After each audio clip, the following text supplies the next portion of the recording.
Welcome to The Fight with Teddy Atlas, presented by Dynamic Striking. I'm Ken Rideout, joined as always by the voice of all combat sports, the legend Teddy Atlas. Teddy, how you doing?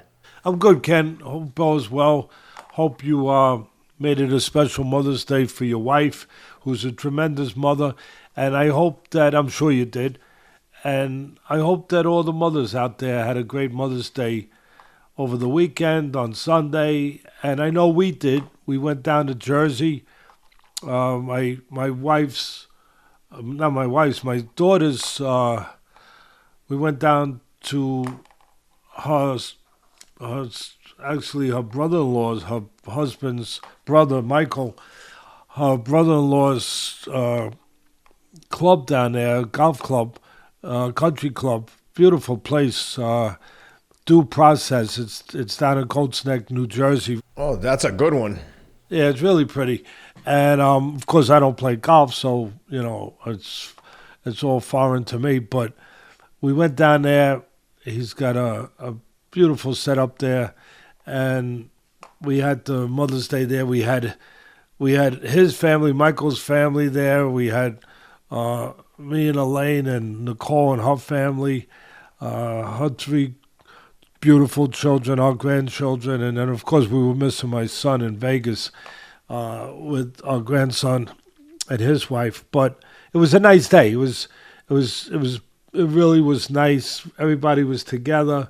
Michael has a beautiful family, Jeff's brother, and they were all there, and his in-laws were there. Jack O'Hare, who I think is a cousin of mine, actually. We come from this, our connections, as they say, I'm half kidding about it because we don't know, but our connections, as they say, our grandparents came from the same areas on my mother's side in Ireland. So we kid around that we're cousins, but Jack O'Hare, he's an avid fan of the show. He listens. He does 5 miles. He walks 5 miles every day, and he does not walk without us as company. We are his company, and so.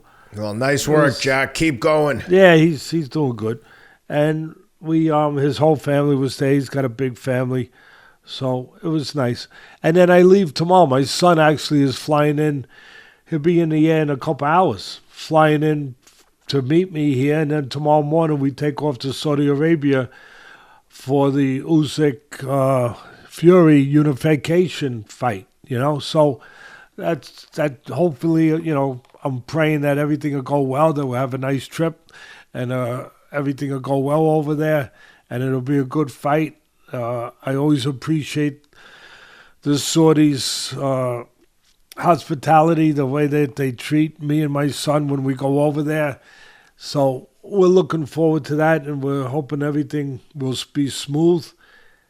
And, you know, there's been a lot of antics, a lot of stuff going on. Sometimes I start to wonder if boxing is being influenced by WWE. You know, it's been so much recently, tell me if I'm wrong, Ken, but it just seems like recently there's been so much circus type, you know, there's always promotional value that's involved in boxing and everything, right? But man, it seems like it's on steroids, you know, that it's like beyond the normal promotional stuff.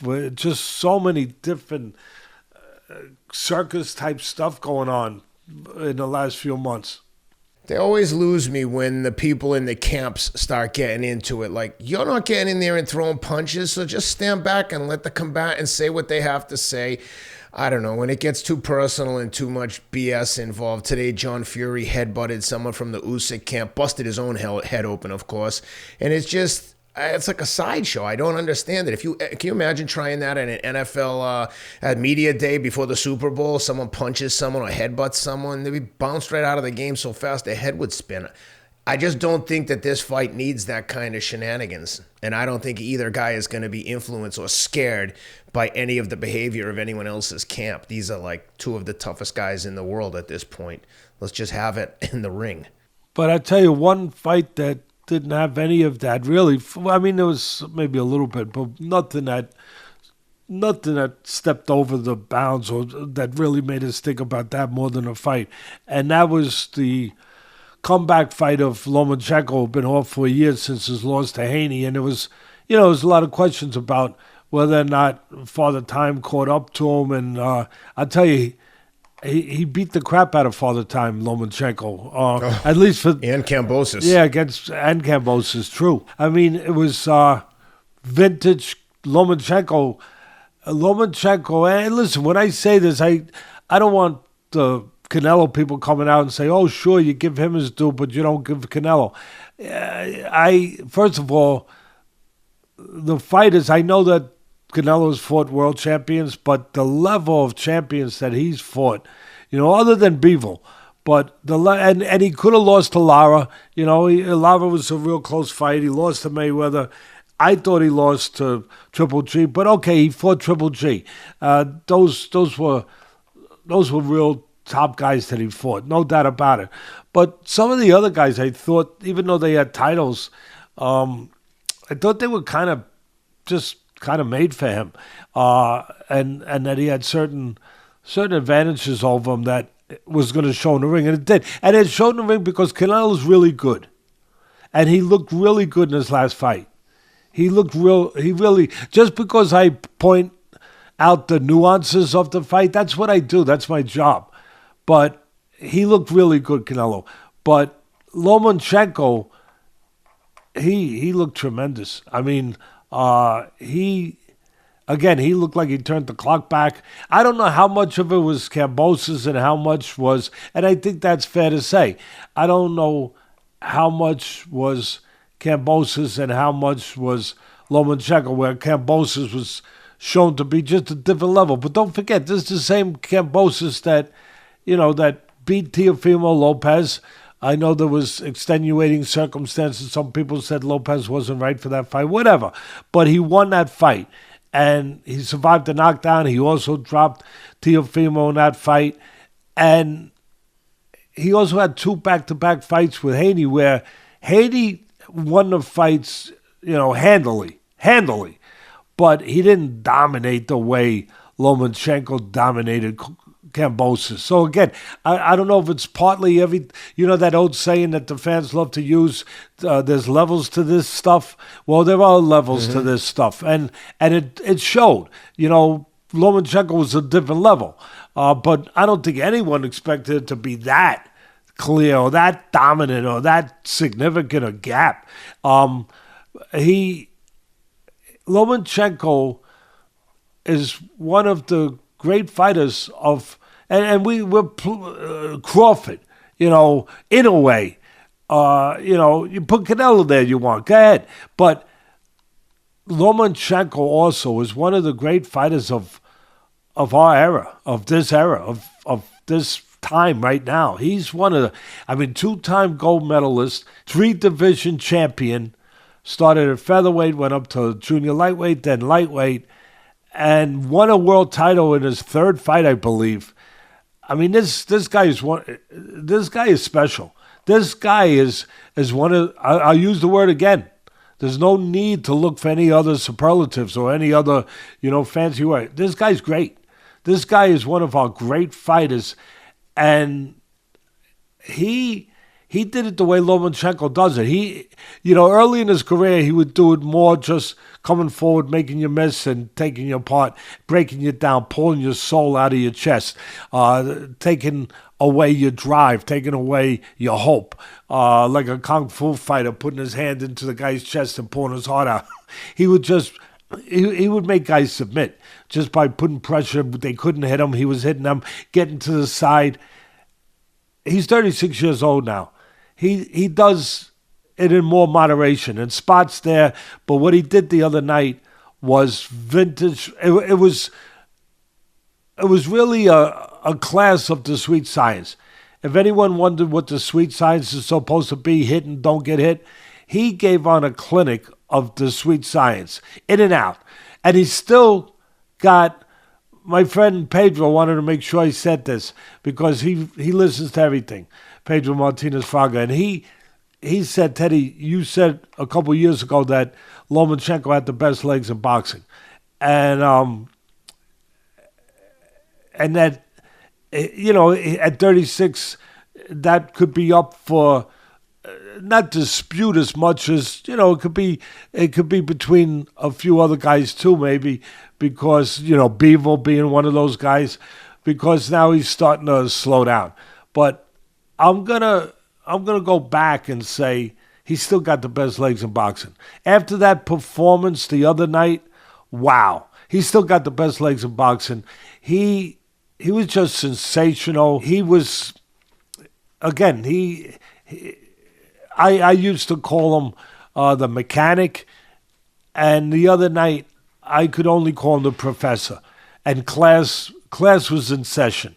That's how you do it. If you're capable of understanding really what boxing's about, that's what you do. You hit and you don't get hit, and you control your opponent in all aspects of the game, all ways. And there's one other part to it that I had to touch on. He's different now. He's 36. He's not the same guy. He does a little bit more in moderation, just like Canelo. Canelo, give him credit. Canelo has slowed down a little bit where he don't put the punches together as much. I wasn't knocking him when I said that 2 weeks ago. He don't put the punches together as much. He don't keep the foot on the gas pedal as much, but he selects his punches beautifully, Canelo. And he did a great job against Magia, where he picked his spots, where he counted. He didn't waste anything, where in the past he would have done a little bit more. More moderation when you get older. And you're seeing that with Lomachenko. He was brilliant. He's a different person. He's a little different fighter. The same thing in essence, but like I said, a little bit more contained. Does it in a little bit more of a patient, controlled way, but he does it. And he did it all night. And by the way, when I'm wrong, right? Everyone puts it out there, which you should. You should. But I think I did say we could go to the videotape, we could go to the videotape and hear it. What was that great sports announcer used to say? Let's go to the videotape and hear what was said. I'm trying to remember what his name was. He was from Washington, D.C. originally, and then he was in New York. I'm not sure. Anyway, we could go to the videotape if we need proof, but I think my word's good enough. Ken, and your word's good enough. I did say when we were trying to come up with all the different possibilities in that fight, I said, look, I like Loma. Loma's going to win the fight. But when we were trying to come up with all the different possibilities of the props with my bookie, I said that Loma, I could see Loma possibly stopping him late with a body shot. I did say that, didn't I? I'm not imagining things, am I? No, that's right. Yeah, no, that's exactly what you said. He's a really good body puncher. And he mixed it up beautifully, just beautifully, going to the sides and spots, countering to the head with his southpaw left hand, using his southpaw right jab to set the table, and then he went and he ate with the left hand. And he was just, you could see he was just getting ready for the main course. And then the main course turned out to be liver served on a platter. That was the main course when he finished it with the body. And when he finished it in the 11th round, he scored a knockdown to the head. The referee didn't get it because they got close to each other, and it looked like he pushed him to the ground. They got close. So the referee missed that. It was a left hand to the head that dropped Kambosos. But then seconds after that, he dropped him with a body shot, and then he dropped him again with a body shot, and he ended the fight. So really he had 3 knockdowns, if you really want to count them accurately, in that last round. But where he's different as a man. He's different as a person. Look, he was a young kid. He had the world on top of in his hands. A little cocky. Everybody is. Why not? He earned it. He deserved it. I mean, he was. He never embarrassed himself, did none. But he was what a top guy in his field should be. Very sure of himself. Very confident. And it showed. And he showed it. And he's older now. He's a little different. There's been a transition. There's been a transformation. he went through some things like we all do. He went through some things as he went through all his successes and everything. And I think he went through some personal stuff and different things. And he went through a time. This is a guy who wasn't used to losing. You got to remember, this is a guy that won his pro fight. He lost an early pro fight for the title in the second fight. Then he won in the third fight. This is a guy who had 400 amateur fights. This is a guy who won 2 Olympic gold medals. This is a guy who lost 1 in 400 fights in the amateurs.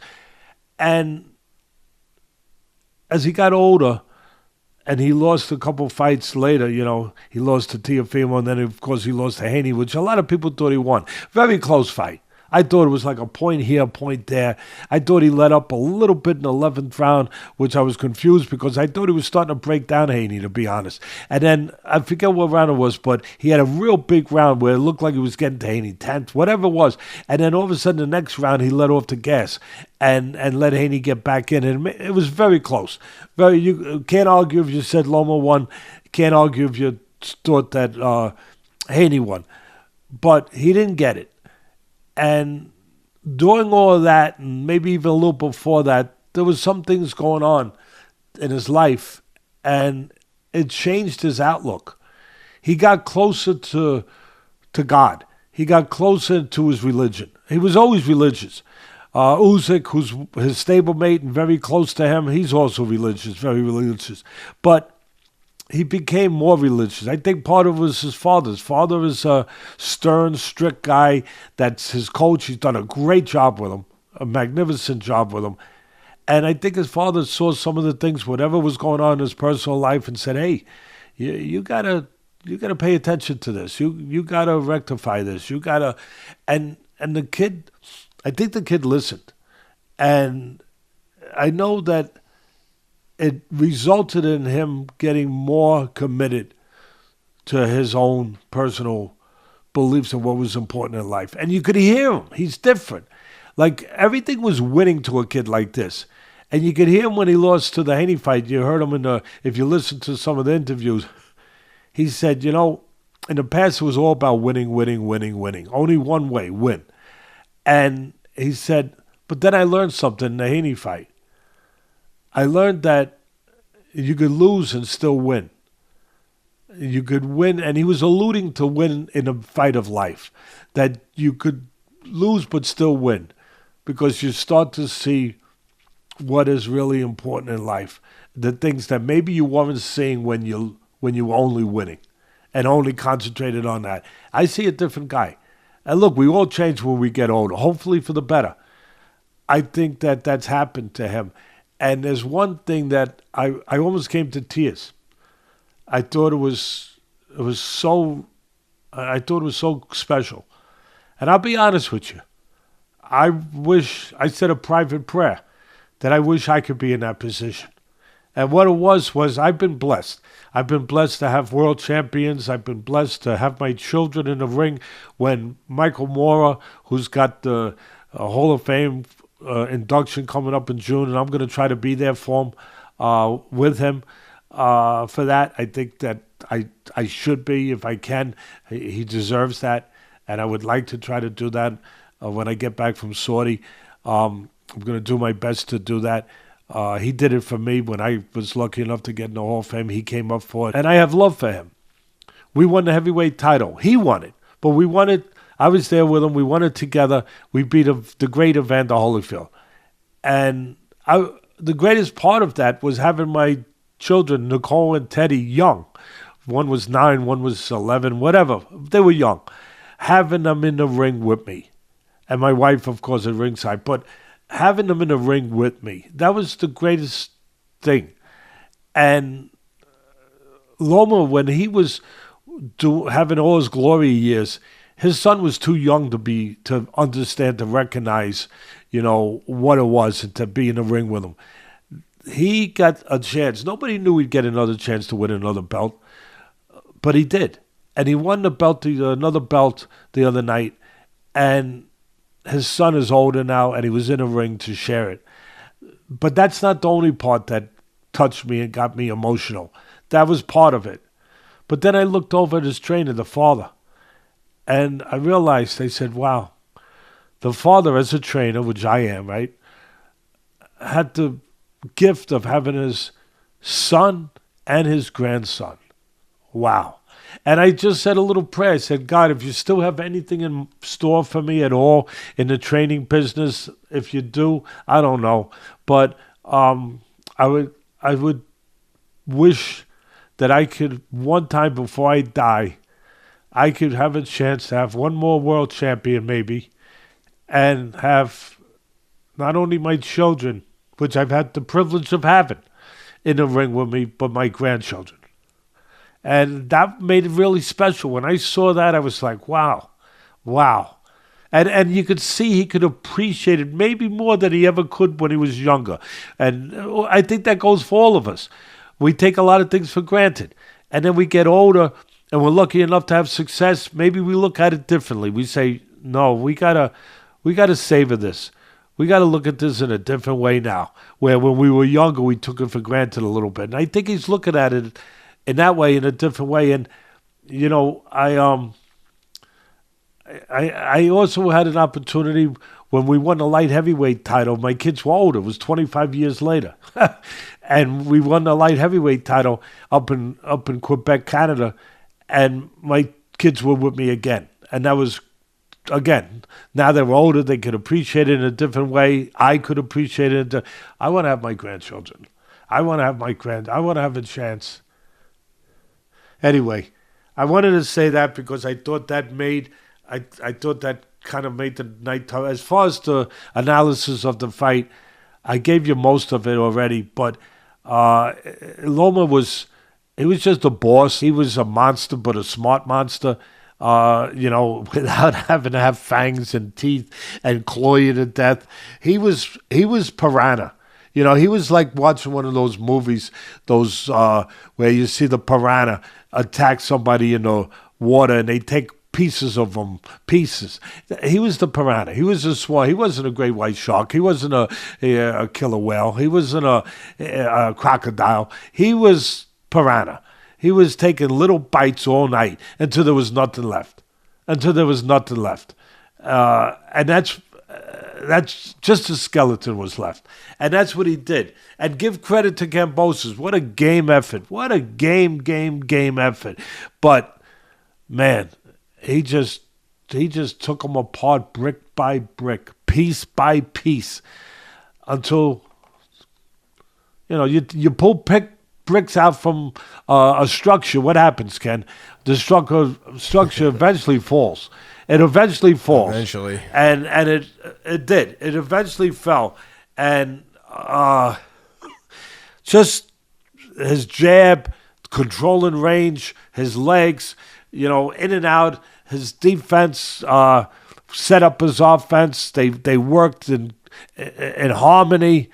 It was beautiful. It was like sometimes I say about the guy that runs the orchestra, the maestro, and he's telling the horn section when to go. He's telling the strings when to go. The concussions when to go. The band, the drums when to go. All the different parts of the orchestra. It was perfect. It was just perfect, and his defense, some of it was head movement, some of it was legs. He makes you miss stepping out, then he steps back and he makes you pay. Sometimes he'll move his head, make you miss, and counter you right there. He'll go up and down, mix it up. He gets you thinking about the head. He goes down at the perfectly placed time to go downstairs to the body. He stepped to the side a couple times, vintage. That's his signature, one of his signature moves. And there was a couple rounds where he got touched, where Kambosos tried. He touched him with the jab a little. I thought Kambosos should have used more feints. I don't know if he used any feints. Feint Loma, make him make his move. He's so tricky. He's so clever. Make him make his move to step out and then go get him. Don't go try to get him without the feint, because then you're going to miss and you're going to fall into what he wants you to, into space, into oblivion, into a trap, into a problem. I also thought that Kambosos could have went to the body more. He couldn't hit him, for the most part, to the head, right? Go to the body. The body is easier to hit, and you slow down the legs. You go to the body enough, you slow the legs down. He doesn't make it easier to go to the body, Loma, because he's stepping out on you. But, as much as you can, go to the body. Find a way, even if it's with the jab, which is a little easier to find the body than sometimes to get in position to find it with a power punch. But it was just exquisite. Really was. It was just exquisite work from Lomachenko. Just a great. If people didn't get to see him when he was, younger, you got to see him now. You got to see really what he is, what he's about, what he represents. He represents what boxing, is meant to be. You hit the guy and you don't let him hit you. You control the guy. It was great to see you could see the relationship with the father and his son, how the love, even that relationship was always great, but it's even better now. You could see it. At least I felt I could. Maybe I look at those things closer, but you could really. It was beautiful. It was a beautiful performance, and I'm sure everybody enjoyed it, or at least not. I'm not sure that the people there that were fans of Kambosos down under completely enjoyed it. But you know what? I'll qualify that. Of course, they were fans of Kambosos in Australia. They didn't enjoy it. But when I qualify it, you had to appreciate, no matter what side of the fence you are rooting for, you had to appreciate the skill level, Yeah. Yeah. For sure. I think so, Ken. Yeah, it was, like you said, it was like vintage Loma. So fast, so smooth, so calm in the pocket. Just incredible. He had Kambosos some rounds basically shadow boxing. The only difference was his shadow was beating the crap out of him. You know what I mean? His shadow. Usually the shadow don't hit your back. Ken? Usually shadow boxing is a safe practice. But I couldn't help but think of that. I said, wow. I said, it's like he's shadow boxing, because when you shadow box, you hit in the air, right? You're not hitting anything. No. But the only difference was the air was hitting him back in this particular case. It really was something to watch. Yeah, incredible. I'd be curious to see what's next for Loma. In his interview post-fight, he said, when he was young, it was hard to get fights. Now he's a little bit older. Everybody's calling him out. Tank Davis calling him out. I don't know if Shakur was calling him out, but people were talking about him possibly fighting Shakur next. And Loma was just cool and calm, said he's going to go back home, make some decisions. But it'll be interesting to see who he's gonna fight next. Who would you like to see him in with? I love to see him and Shakur Stevenson. Shakur doesn't make exciting fights. We know that, or at least if you're going to be honest about it. But in some ways, he's terrific at what Loma's good at, using his legs to control range. He doesn't mix the offense in as much as Loma, but he's a precise puncher. He's an accurate puncher. He doesn't waste much. He's a real good defensive fighter, Shakur.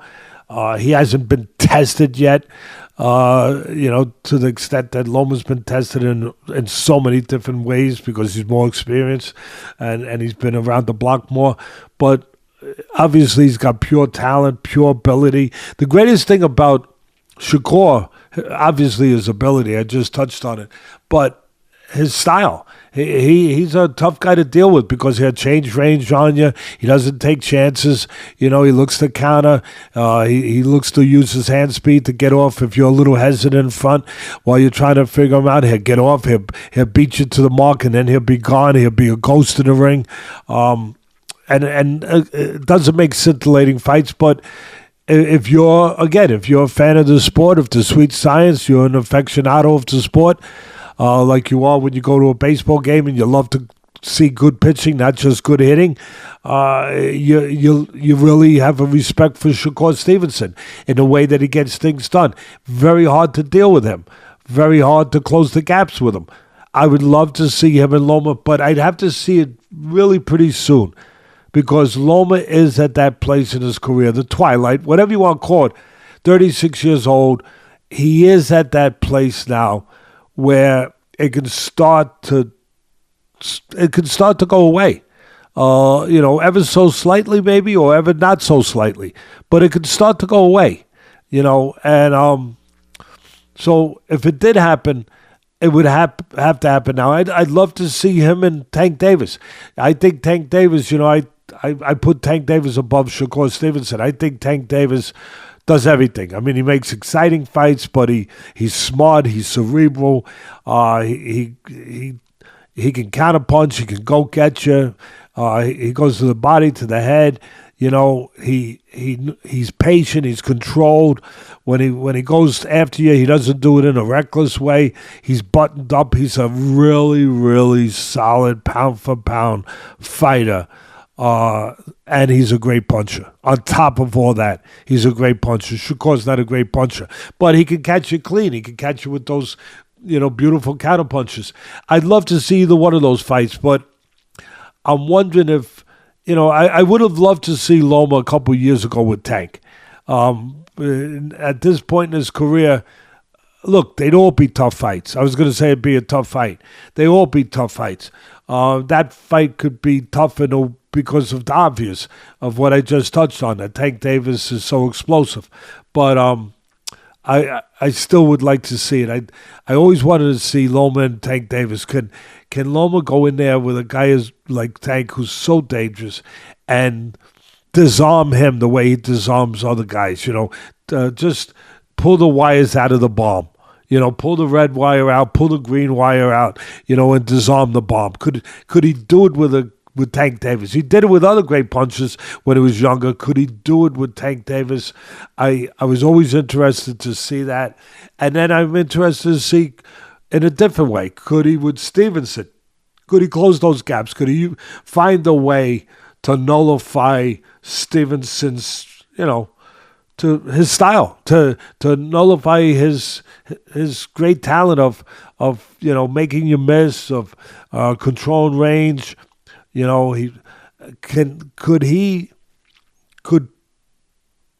Could Loma find a way to not allow Stevenson to have his way, in a way that his style becomes so dominant, where he has his way, where he's able to have space, he's able to think clearly, he's got great eyes, it becomes his domain, under his terms, in his environment. He puts the temperature just where he wants it, just right. He doesn't let it get too hot, too cold. Could Loma change that? Loma knows how to change that. He makes it uncomfortable for people. Could he do that with a guy with the style and abilities and the youth at this point of Shakur Stevenson? Both those fights would intrigue me. They really would. And I think they would intrigue the public. But again, the clock's ticking. It's not ticking for Tank and for Shakur, but it is ticking, I think, for Loma to have his best chance. Yep. No, I agree. That'll be interesting to see what happens there. Let's talk UFC. They had a big Derek Lewis fight, but let's touch on some of the prelims. Let's start with Menifield and Ulberg. 12-second knockout. Menifield had been a wrecking machine coming into this fight. And it was funny. I was watching the fight back on replay, and as Mulberry was throwing shots, all I could think was, he's throwing like a hurricane or a tornado of punches. There just seemed to be punches coming from everywhere out of Ulberg. He emptied the tank 12 seconds. You mean Menifield? I think it was Menifield, right? Menifield. I think you got the opposite guys. No, I think you're saying the opposite guy. I think it was Menifield who came out like a barn on fire, chucking everything, caution to the wind, just throwing punches, and it was Ulberg who caught him coming in. Yeah, but once Mulberry caught him with the first shot, you could just see arms and legs flailing everywhere as Menifield went down. And as he had him hurt, he must have thrown about 20 punches. There were just a ton of punches from both guys. But super exciting 12 seconds. I really expected Menifield to do all the catching, and he got caught. How'd you like that?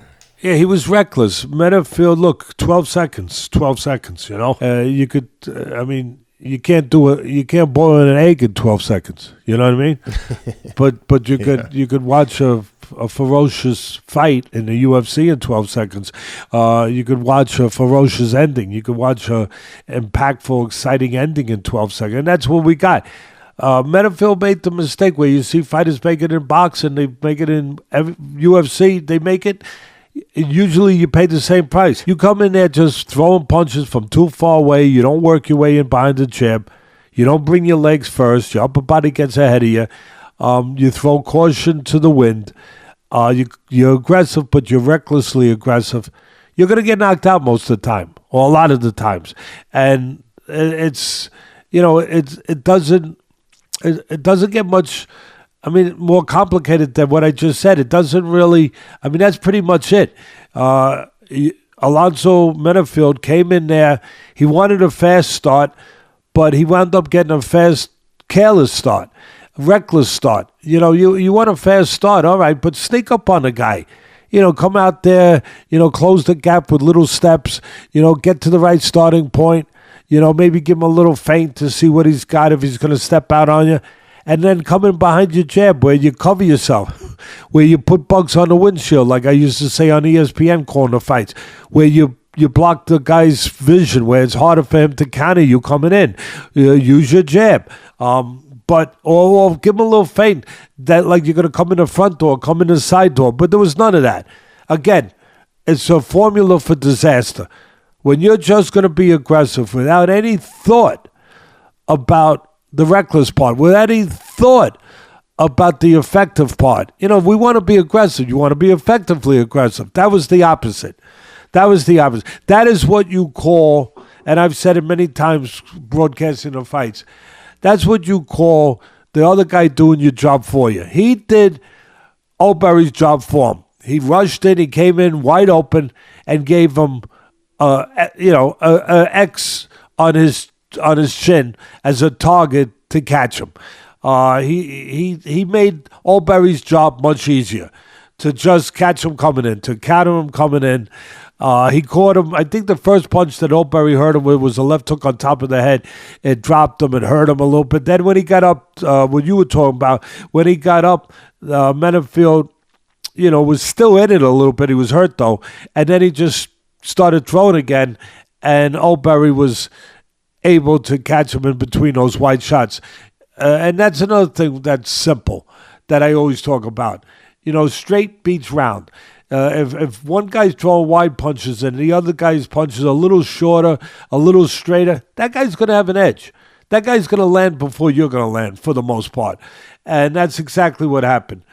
He got caught coming in. Then when he got up, he started flailing again, he being Menifield, and Ulberg's punches were a little more accurate, a little shorter, and he caught him, he finished him, he made sure he finished the job. Just terrible mistake. I felt sorry. for Menifield. I really did, because I saw him afterwards. I know what you mean. Yeah, Ken, you could actually see it in his body language, obviously, where obviously he's distraught and he's devastated. But you could just see the way he put his hands in his face in his hands, like, why did I do that? Like I messed up. Like I wish I could do it over. I wish I could do it over. Like, what the heck? What was I thinking? Like, he realized the mistake that he made, and you could. It was written right on him, and I felt bad for him. I did. I did too. I felt bad for him. He walked into the sausage grinder. That's what he did. Yeah, and like you said earlier, it's almost like he got exactly what he wished for, and that was just a friggin'... I think it just a 50-50 exchange, like I'm just going to wing punch his head down. I always find it interesting when one guy's favored in a fight and you think has an advantage.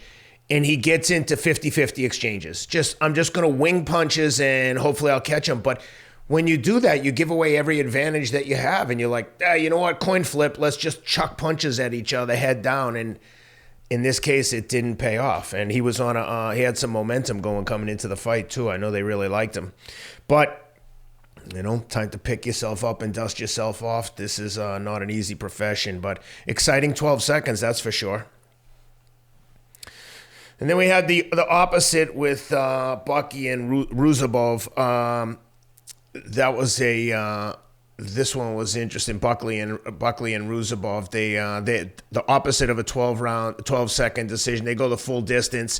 Goes to the scorecards: 30-27, 30-26, and 29-27. 30-26 and 29-27 are interesting scorecards. The two judges could see it that much differently, but interesting post-fight comments from Joaquin Buckley. Goes after Conor McGregor, who hasn't had a fight in several years. An interesting call-out. The Uzbek fans made their presence known, but the St. Louis fans on the team of Buckley seemed to drown them out. How'd you like the fight? Oh, it was a good fight. I thought Buckley was good. impressive. I thought that Ruziboev is a striker. He's tall. He's very tall. He knows how to fight tall, too. But and when I say he knows how to fight tall, he knows how to stand on the outside and look to counter you coming in, try to control that range, try to catch you before you can catch him, make you go through a bad neighborhood, mug you. He knows how to do that. He's set up mentally for that and physically for that with his height and his reach. But live by the sword, die by the sword. Live by countering, die by countering. He was looking and waiting for the countering so much that when Buckley was smart enough not to get reckless, he got reckless a little bit. He got caught. But when he was smart enough not to get reckless, not to just rush in, actually he got Ruziboev a few times to come to him where Buckley turned it around on him. He counterpunched the counterpuncher. So I saw a nice mix with Buckley, a nice mind with Buckley, a nice well-roundedness with Buckley. But again, for me, the big mistake was Ruziboev. He's a good striker. He's standing tall. He's looking to catch him with counters. When that wasn't working, he should have jabbed. Somebody should have got him to jab because he was waiting for the counter too much. And when it wasn't there, Buckley was smart. He adjusted. And he went in low and he took him down. And he got a bunch of takedowns or several takedowns where you could see how strong Buckley is and how good he is on the floor, on the mat, how physical he is. And also, he's good with the striking too. Ruziboev, is more sophisticated with the striking, more polished with it. But Buckley is really strong, and he did a good job mixing up the takedowns and the striking. He mixed it up beautifully, kept them off balance. Ruziboev showed me a lot of dimensions. I was impressed. I was very impressed with Buckley because of that. And he didn't let Ruziboev beat him at his game. And he did a really good job. He's a southpaw, Buckley. As you said, he was there. He was in front of his home crowd. He was, you mentioned about how he called out Conor McGregor. That's just almost like a reflexive thing. That's like everybody. Why wouldn't you? That's where the money is. That's like back in the day. If you wanted to fight Ali, you want to get paid. You fought Ali, or you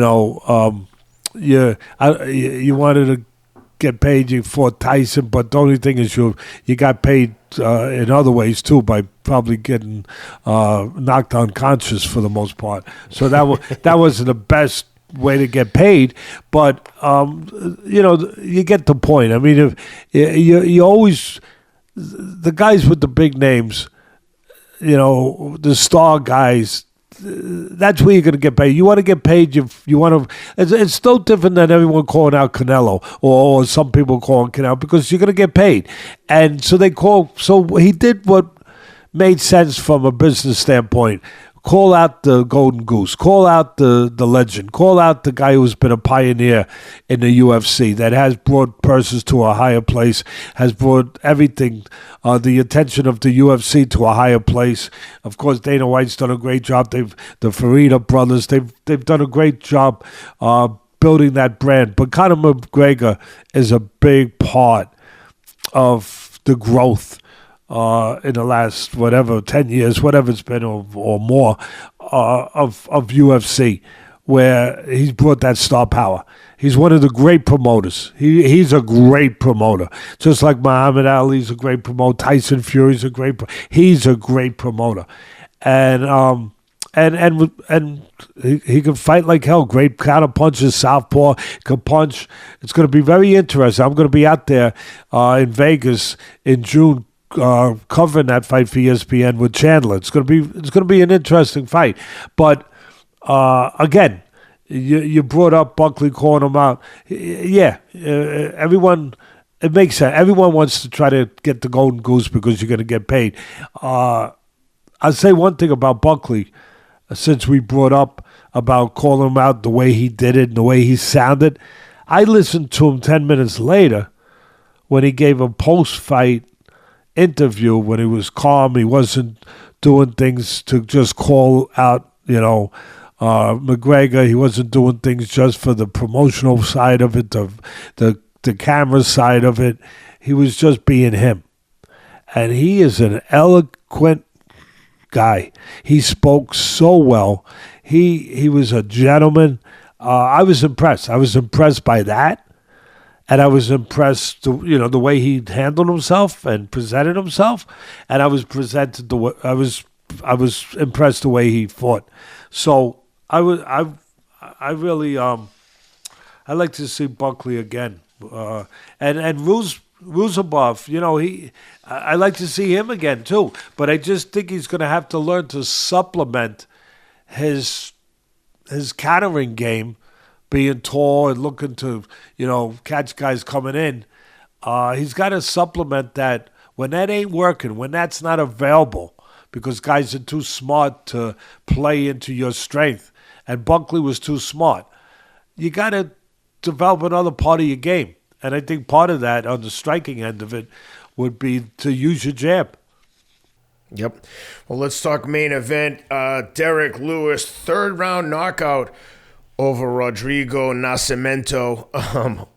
Derek Lewis never, I was going to say never is in a boring fight, but was in one of the most boring fights in the history of the sport with Francis Ngannou. So I won't go there. But this fight was the opposite of boring. This was super exciting. I thought Derek looked awesome on the wrestling defense. He actually went for some takedowns himself and then finally connected and put Rodrigo out. The guy hit so hard. Derek Lewis is just, you can't slip on this guy for a split second, and he's one shot connects and it's over. How'd you like it? Punches are born, they're not made. Derek Lewis is a puncher. He was born.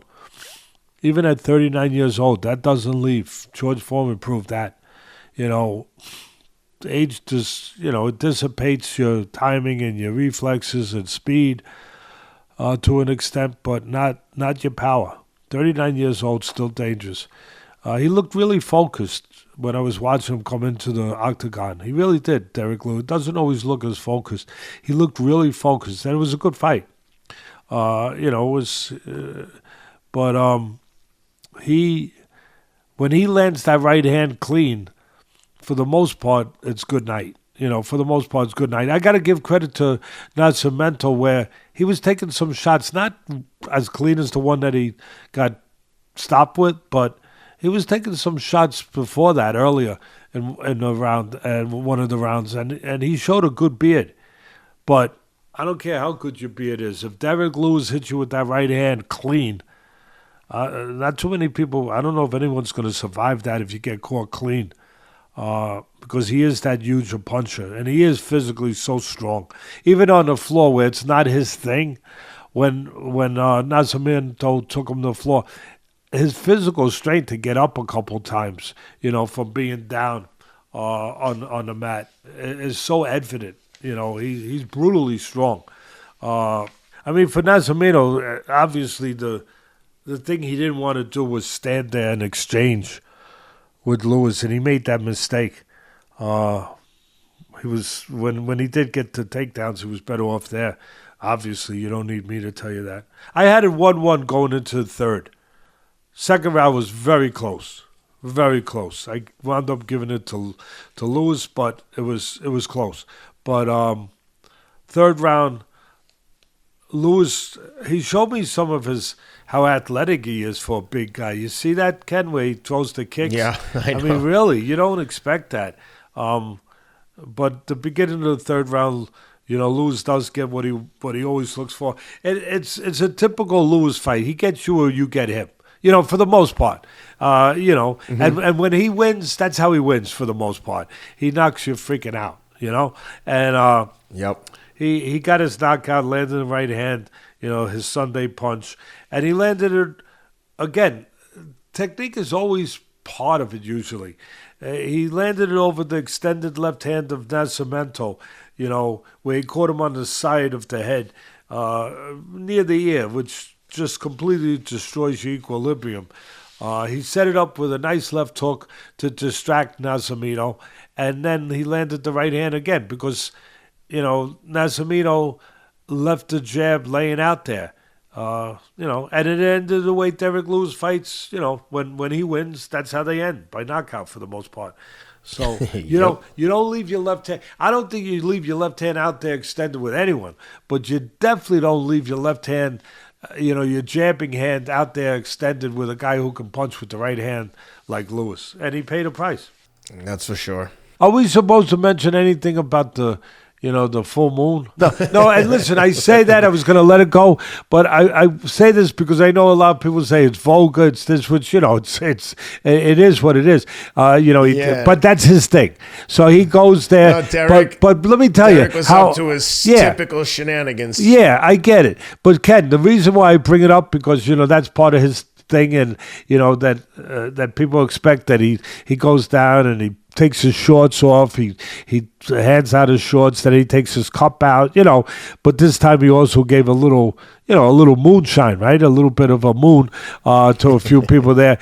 But I think what I'm trying to say is, obviously people could say it's this, it's lewd, it's classless, it's whatever, but I don't look at it with him that way. I look at him like a big teddy bear. I know that he's ferocious, he's the beast, all that stuff. I get it. I know what he does for a living. But I don't see anything malicious in that guy. You know what I mean, Ken? Like, I can handle what he does a little better. I mean, I'm not saying that's something I want to see if I'm sitting at ringside, or if I, had my kids there. But I'm just saying that he makes it into, like, other than the moon part is a little rough, but he makes it into, like, part of his personality, part of his just being a big silly. After he just knocks somebody silly, he's being like a big silly goof, and in some ways, it's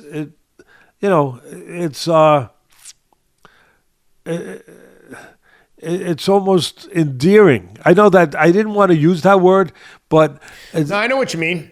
The only thing I would say to play devil's advocate is I was good with everything. It's just, and I know people could say lighten up, but dude, pulling your pants down. No, I agree, and that's what I'm trying to. I'm trying to tread. A little touchy. I'm trying to tread the right way here, because we would tear. No, I know what you're saying. We would tear apart a lot of people for doing it. So before anyone comes and tears me apart, yes, but there's something to be said about that.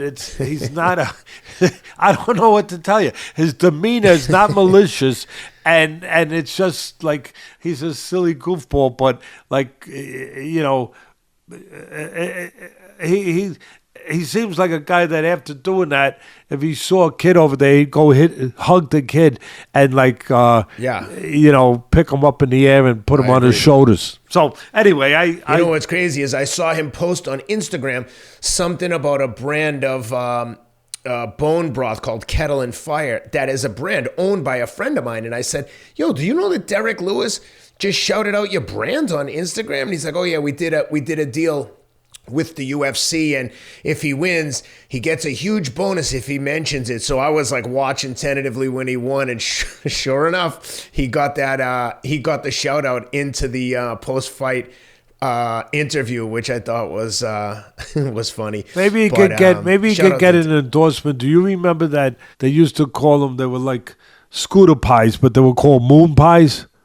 Yeah, of course. Yeah, you know, it's like a cake. It was a cake with chocolate covering and marshmallow in the middle. Maybe he could endorse moon pies, you know.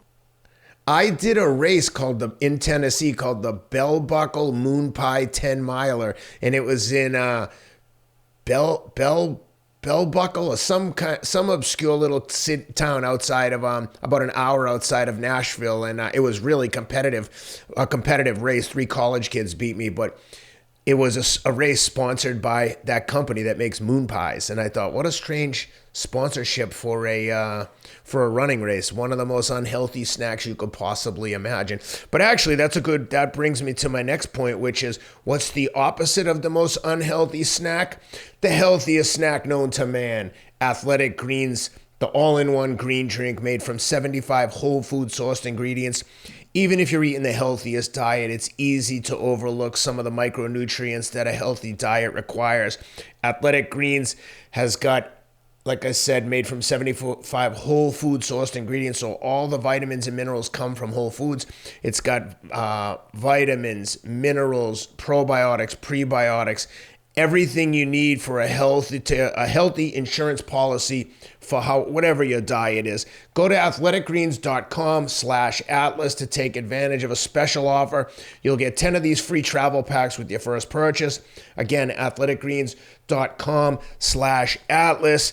And if you're looking for some reading material or you're just into listening to books, please check out Teddy's book, Atlas: From the Streets to the Ring, A Son's Struggle to Become a Man, by the legendary author Teddy Atlas. Like I said, whether you want to read it or you want to listen on Audible, it's an awesome listen. If you're curious about Teddy's origins and how he got started in the sport, the book covers everything.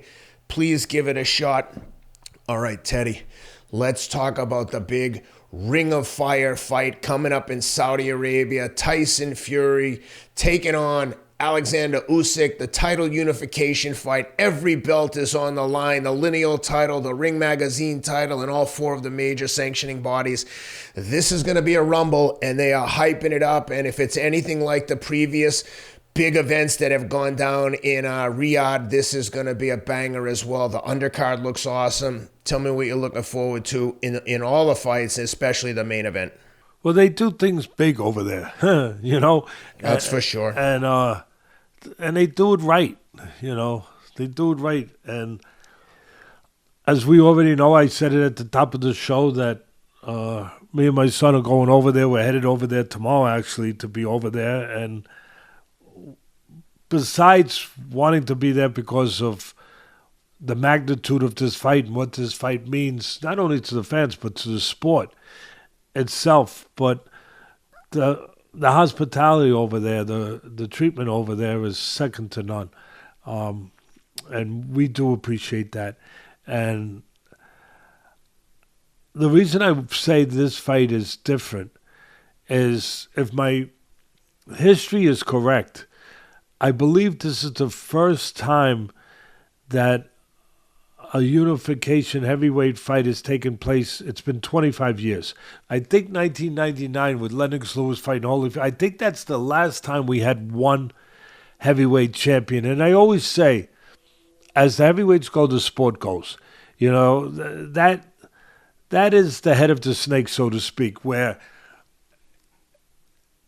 in the old days, you walk down the street. I mean, boxing was not only was it huge and big in some ways, but you more readily could identify the champions because there was only one champion in every weight class. Why call it a world champion if there's more than one world champion? I mean, world champion is supposed to imply one solo, uno champion, world champion, not by world, not a couple world champion, not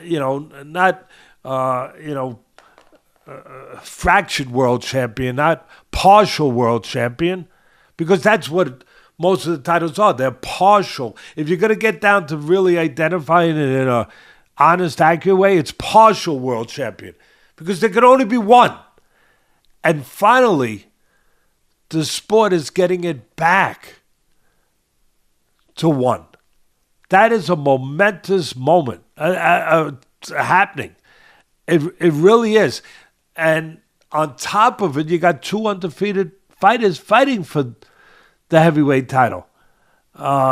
It brings to mind in some way, I'm going way back, but when Ali fought Frazier, the fight of the century, that it was, obviously labeled. It wasn't just that it was for the heavyweight unified title, but it was two undefeated I think it was the first time in the history of the sport at that time where two undefeated heavyweight champions were fighting for one title. And the sport needs it. It's important. The fans need it. The fans want it. This one that's enough to get me. Just what I said. The history of it. That this don't happen. In boxing, this happens as much as Halley's Comet. We just had a solar eclipse not too long ago, and we're not going to get another one for a hell of a long time. Who knows when we're going to get another one of these? Who knows? But we have it now. And it's really intriguing because of the two guys, the styles, the backstories of both guys. You got one of the best promoters boxing has ever seen in Tyson Fury, besides being, a heavyweight champion and undefeated and showing great heart and great chin. He gets dropped by one of the best punches probably in the history of the heavyweight division, Deontay Wilder. And I'm not talking about just now, modern day now. I'm talking about Wilder could punch with, his power could be equated with the best of any era. That's how hard he punches with that one punch, the right hand. And Fury gets dropped, gets up a couple times and knocks him out. So he has overcome personal issues where he's very candid about it. He's a great story where he was so down, he was thinking about something that nobody should ever think about. No human being should ever have to think about taking their own life, not wanting to live, the gift of God, the greatest gift, life. Nobody should be thinking of, I don't want it anymore. And he was. He was in that desolate place, that lonely, that scary place, that dark place. And he got out of it. He got out of it. And I think he's an example. For a lot of people where they think that it's too difficult when they're going through, we all go through those times, that they want to give up, should never give up. Look at this guy. He was that close to giving up, to thinking about taking his life at that point when we go back to where he was. And look where he is now. What a great, great reminder to people. No matter how down you are, there's tomorrow. Unless you say there's not. Tomorrow can't be taken away from you. You can only give it away. But it can't be taken away. That's the lesson that Fury... we got the heavyweight title and you got that kind of backdrop. And then you got the backdrop of Usyk, where he's fighting for his people of his country who have been invaded by another country, obviously by Russia. And he's a symbol of hope for those people in that war-torn country that has been just taken apart in so many ways by the bombings of the Russian army. And he's, in many ways, Lomachenko too, but we're talking now about this fight, where he is the reminder to the people out there that have gotten to that place, that dark place where they're wondering if there's any hope. He's a symbol of that courage of the Ukrainian people, that hope of them, that you don't give up, that you're going to find a way, and we will find a way. And that guy is one of us, and he's reminding us of how you find that way, how you behave when those moments come. Not just how you fight, but how you behave. For me, you got the guy who's a really well-rounded fighter, the smaller man. And that's another thing that this fight brings. It brings so many elements. The old question that goes way back forever in boxing: who wins between the great little man and the great big man?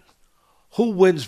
That's been a question that's been around since John L. Sullivan, walked into a bar and said, "I can beat any man in the house," in the bare knuckle days.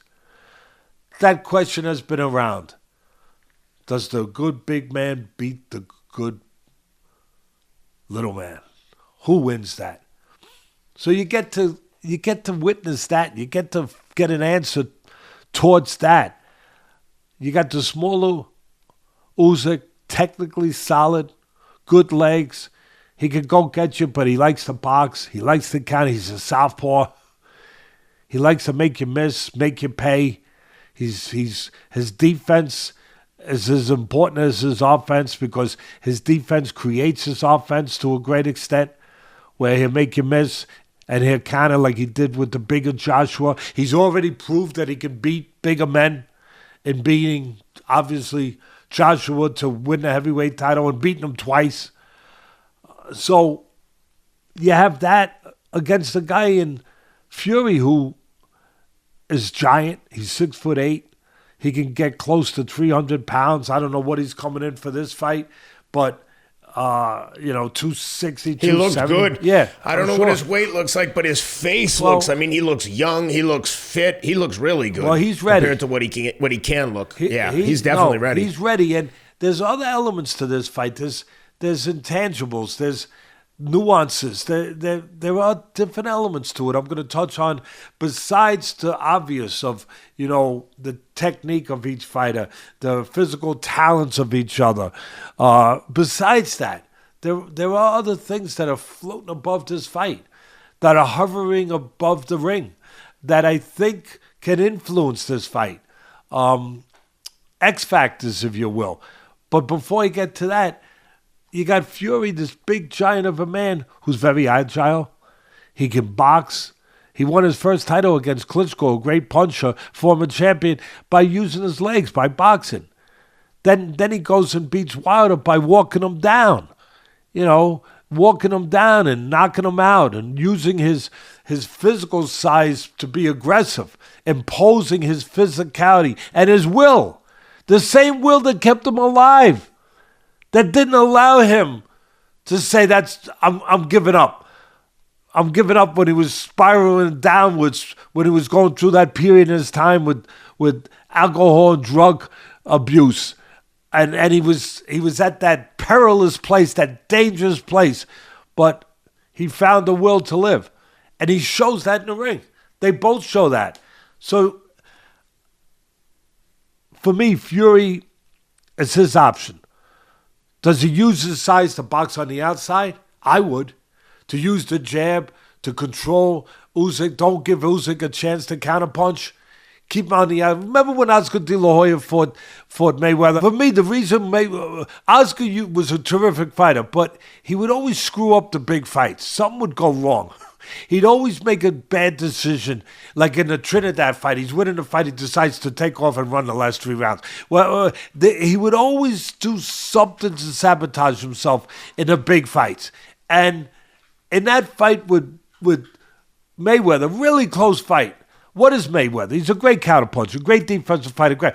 But he's got to have you in a certain physical quarter, in a certain geography of the ring to counterpunch you. In other words, you got to be close enough to Mayweather so he can make you miss, counter with those quick hands. So when De La Hoya is winning the rounds, he was jabbing. He wasn't giving Mayweather anything to counter. He was controlling the outside. He was winning over. And then what does he do? He decides to go inside and impose his size on the inside, where now the speed of Mayweather, the counter-punching ability of Mayweather, now it could show itself. And it did. And that's how he won the fight. He fought the wrong fight at the wrong time. He made the wrong choice. I think that it's going to be very important what choice Fury, who has a lot of choices. I just said he could go walk in, impose his physicality, or he could control with the long jab, control the outside, and not give Usyk, a really good counterpuncher, a chance to counter him. Control the outside, use your jab. Try to get Usyk to get frustrated, to take chances, to come forward, where maybe you can catch him coming in, where you can counter him coming in. And then you always got the backup. You're a big guy. You know that if you have to go and fight that kind of fight with your physicality on the, you know that you could do that too. But for me, the game plan would be for Fury to control the outside, use the jab, stay away from the strength. Don't allow Usyk to use his strength. Don't give him help by coming close enough where he can now make you miss and counter you. You know, fight tall, fight long. For me, that would be the way I would go. For Usyk, well, one thing about Usyk, and Fury too, one of the greatest things he's done his whole career, since the amateur, when he won the gold medal, when he went up to in the pros and he won the cruiserweight title and unified all the titles, the one thing that's been consistent with Usyk that he really does well, he knows how to win. He freaking knows how to win. There's something to be said about that talent. We all talk about the talent. Oh, the guy's got a quick jab. Oh, the guy's got a good right hand. He's got a good short left hook like Joe Louis, you know? He goes to the body really well. All of that. But how about the talent, the ability to win? Man, he knows how to win. Man, he knows how to win. And look, Fury's undefeated. He has got one draw.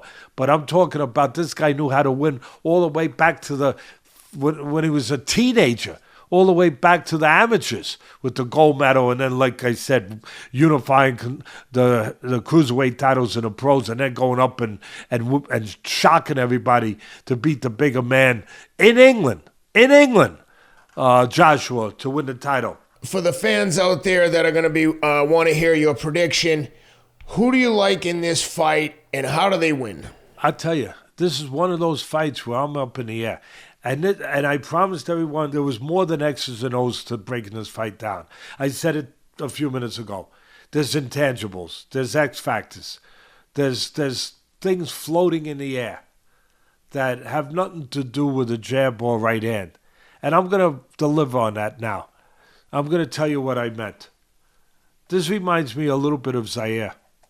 You remember Zaire with Ali and George Foreman, the great George Foreman, the great Ali? And yep, something happened in that fight. We know that the great Ali broke down the great George Foreman, the great puncher, the big man. He broke him down mentally and then physically. Broke him down over there at 4 o'clock in the morning in Zaire. But also there was other things that we forget about that have similarities to this fight. This fight was supposed to happen a couple months ago. It got postponed because of a cut eye that obviously Fury got in sparring. That postponed this fight to now. It was supposed to happen back then, a few months ago. Same thing happened in Zaire. Same thing. George Foreman got cut in sparring, and they had to postpone the fight. And when they postponed the fight, everything changed. I think history may have changed right there. I mean, I know that the history was made in the ring when the fight happened, and that Ali, what was the 8th round when he knocked him out with that right hand, 8th or 9th round. I get it, but I think that that fight, I should say, was changed. The course of that fight was possibly changed by that cut and that postponement. Because at that time, Foreman was ready to go. He was ready to go. Take nothing away from Ali. The great Ali beat him because he's the great Ali. Mentally and, technically, everything else. He threw straighter punches. Foreman was throwing wide punches. Foreman couldn't get his way. He broke down. Ali broke him down as much mentally as he did physically. Special man. But when that fight was postponed, Ken, Foreman had a choice. First of all, he had no choice. He had to stay in Zaire because the dictator at that time in Zaire forced him to stay there because he was afraid if they went home, the fight might never happen. And Foreman was forced to stay, and he was not in a good mental frame to stay there because everyone loved Ali. They didn't love him. He became the enemy.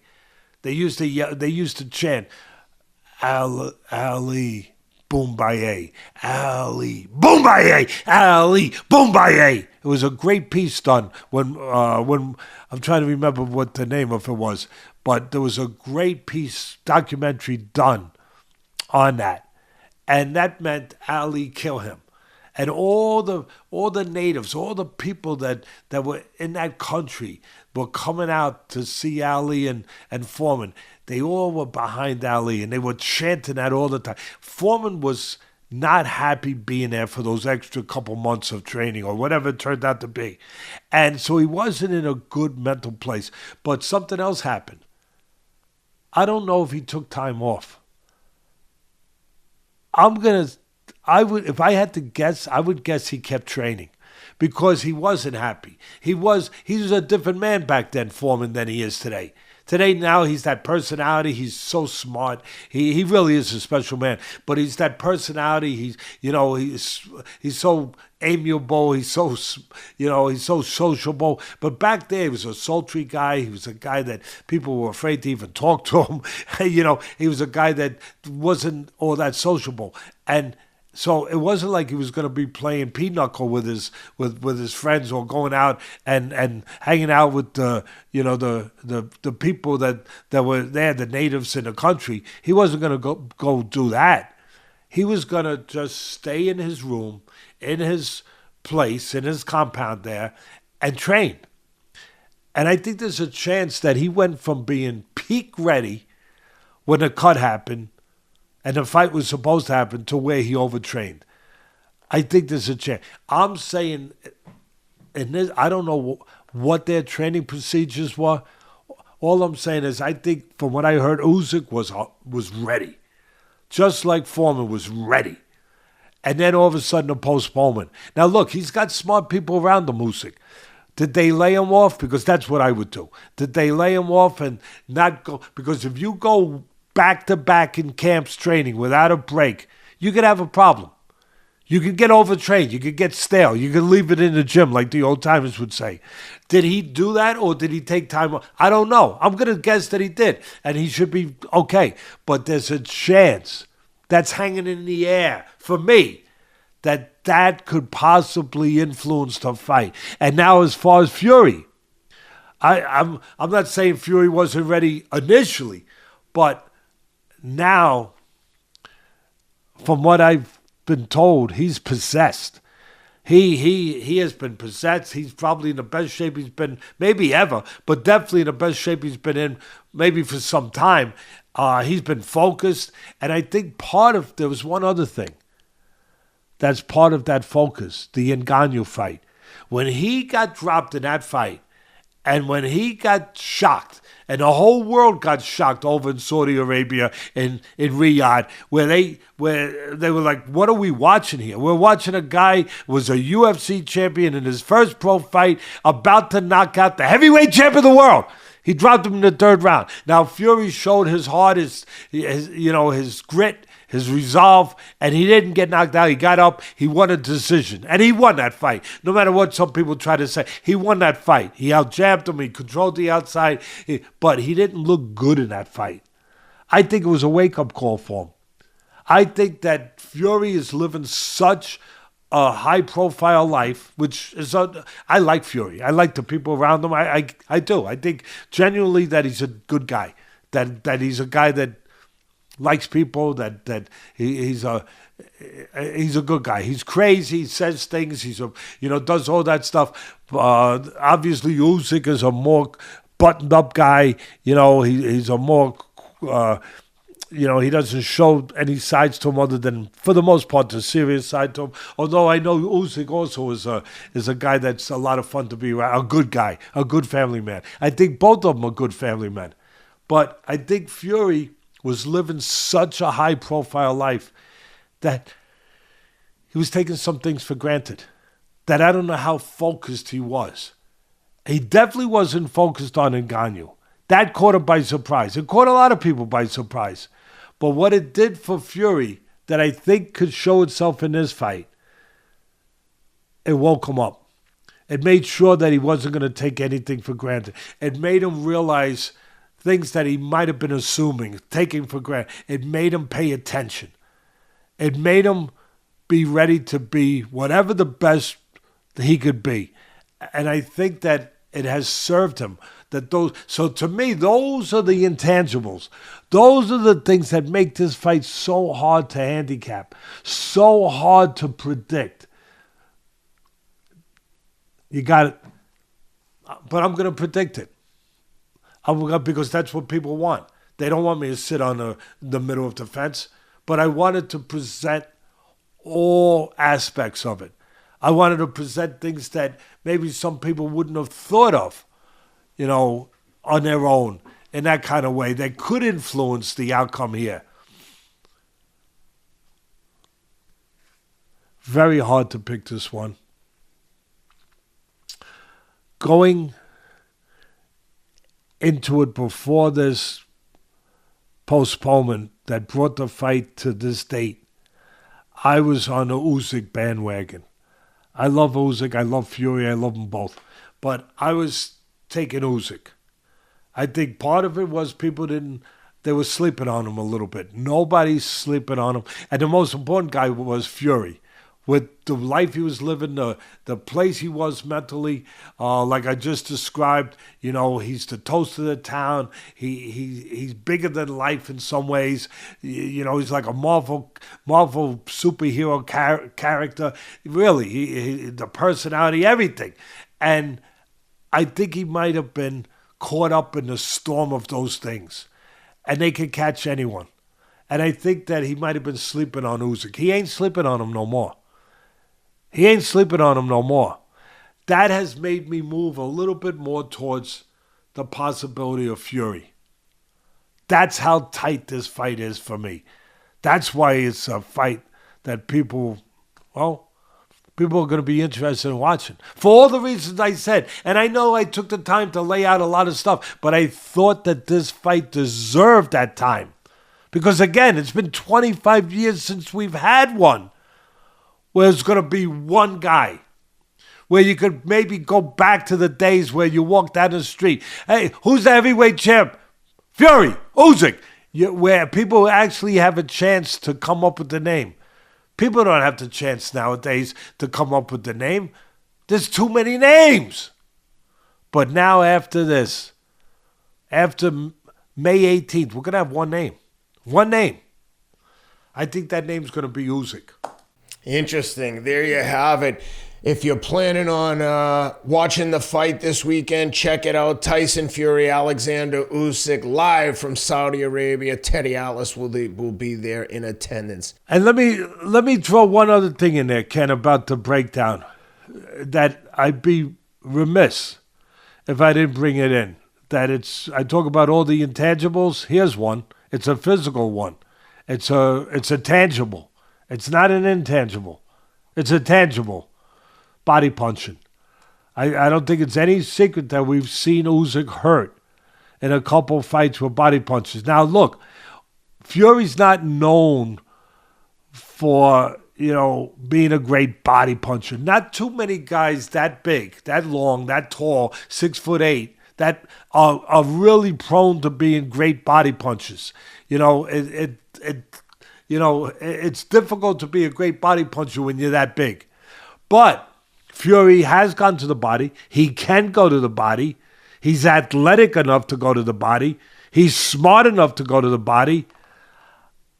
I'd be remiss if I didn't add that element. That look for him. I mean, I would think that they'd almost be irresponsible, Fury's people, if they haven't put that into their training, into part of their fight plan, to test the body of Usyk. And I think the referee's going to be important. I think the referee's going to be very important. What if you get a guy that stays out everyone's way? If you get a guy that lets them fight, if they get inside, let them fight inside. A guy that's not breaking them all the time. A guy that if Fury's looking to go to the body, he's allowed to. Or if Usyk's looking to work inside. Yeah, I said it. I know that's a shock to some people that, if Fury's got the edge on the outside, but Usyk's the smaller man, but he doesn't want to be inside with a man who sometimes can be, 280, 270 pounds. I disagree. I think Usyk's the better inside fighter. I think that, Fury never was a great inside fighter. Terrific on the outside. He could hold his own. I mean, he sets up that uppercut beautifully. But he's not really a guy who's comfortable fighting consistently on the inside. He's not. He hasn't been trained that way. He's not made up that way. Usyk can be comfortable, obviously, on the outside, giving angles, counterpunching, using his jab. But also, he can be very comfortable fighting on the inside. And I think it's going to be important that the referee is the right referee. Thanks for letting me just add that in. All right, Teddy, for the people that do want to place a wager, for our friends at MyBookie, you can check them out at mybookie.ag. Use the promo code ATLAS for 50% credit on your first deposit. Again, mybookie.ag. The line on the fight, Teddy, we've got the money line is minus 125 on Tyson Fury, plus 106 on Oleksandr Usyk. Pretty damn close to even money as you'll get in a big prize fight, that's for sure. And we got the over-under. Over is minus 300, under is plus 204. Who do you like and why? Like I said earlier, I'm torn. I mean, I could easily pick Fury as easy as I could pick Usyk, but you only allow one pick, so I'm going with Usyk. That that great talent of his, he's known how to win. He's not going to forget how to find a way to win, even in a fight like this. So I think it's going to be very interesting. I think that obviously the bookmakers are smart. They got it. What makes sense to go rounds with these guys, but I would take a little play on the under. What is the rounds on the under and the money under, and the money back? Yep. Under 10.5, you get back 204. Or you can take will the fight go the distance. For no, you get plus 160. So you get a little bit of a bump if you take it under 10.5 rounds. Again, I think they got it right that the figures to go rounds. But I would take a little play on the under. I could see different things. Cuts could be a possibility. Obviously, Fury gets cut. He has been cut many times in fights, pretty seriously in some fights. He had a cut that postponed this fight. That could play. That could definitely play. Body work. I mentioned it before. Maybe Fury lands a beautiful body shot. Usyk has been affected by body punches. Even though he's a warrior, he has been affected by body punches. He's got that thinner body, so I'd take a little play on the under, and I like Usyk to, again it's difficult for me to pick either guy, but I could see I have to go somewhere, so I'll go there. Well, there you have it. If you're gonna place a wager, please go to mybookie.ag and use the promo code Atlas. Teddy, that's a pretty thorough breakdown. I think we covered everything. We'll certainly have a lot to discuss next week post big trip to Saudi. Safe travels to you and Teddy Jr. You got anything else before we say goodbye? I'll just leave with this. We gotta, I'm always trying to see where we could clean up the sport. And look, every business has incompetent people, but we don't need incompetent people in boxing where the stakes are so high. And we got a little bit of a peek at that. Sometimes we get it with the judging, which is the worst when we get that. Really, that bothers me. It bothers the fans, and it hurts the fighters. They earn a decision, give it to them. We shouldn't have, those problems with bad judging, bad refereeing. But we had a bad ring announcer, and I know it's something that you'd probably, we could finish with, it's easy to laugh, but man, this ring announcer that announced the wrong winner in a women's fight the other night between Nina Hughes and Shanika Johnson. I mean, he announces it wrong, then he did it with the right winner. He corrected it, without even saying it. He just did it again, gave it the right way. What made it so bad was 1 second you have one fighter thinking that they won, right, and one thinking they lost. And so one is ecstatic, right? The other one has their heart torn out. And then you reverse it, and the one who was just ecstatic is now having their heart ripped out, and the one who was just told they lost is told they won. And she's trying to get through the immediate confusion of being, caught in between terrible disappointment and the sudden double shock of being told now that she actually won. I mean, it's almost like, can she even trust her ears now that it's okay to stop crying and now be happy? It was almost a surreal moment. It was that wacky. It really was that this guy was really, he was over the top. And, yeah, he dropped the ball. He really was. And it was, at the very least, it was very strange. But it was like having a bright light blasted in your eyes, and then suddenly they turn it off, and it's a black room, and then they blast it on again. You're not sure at that point what the hell that you're seeing, and it bothered me because these fighters, women or men, in this case it was women, they put everything on the line. They already are going through more in those 10 rounds that they fight than most people go through in a lifetime or in many years of a lifetime. They go through more pressure, more, just traumatic experience. Just the pressure of getting in that ring, facing another person, a person who's trying to hurt you, a person who's trying to take your dreams away from you, to be in that cauldron, as I call it, that furnace, to be in there, to go through that, to deal with that, the pressure of that, and then have to deal with being told you won. Oh no, you didn't win. I'm sorry, I was just kidding. You lost, and then to have your emotions tossed. Your emotions are already being, being tested and being, pushed on. And now to have your emotions thrown all over the freaking place, it was something that I just felt I had to say, that we have to get better people. Yeah, poor performance.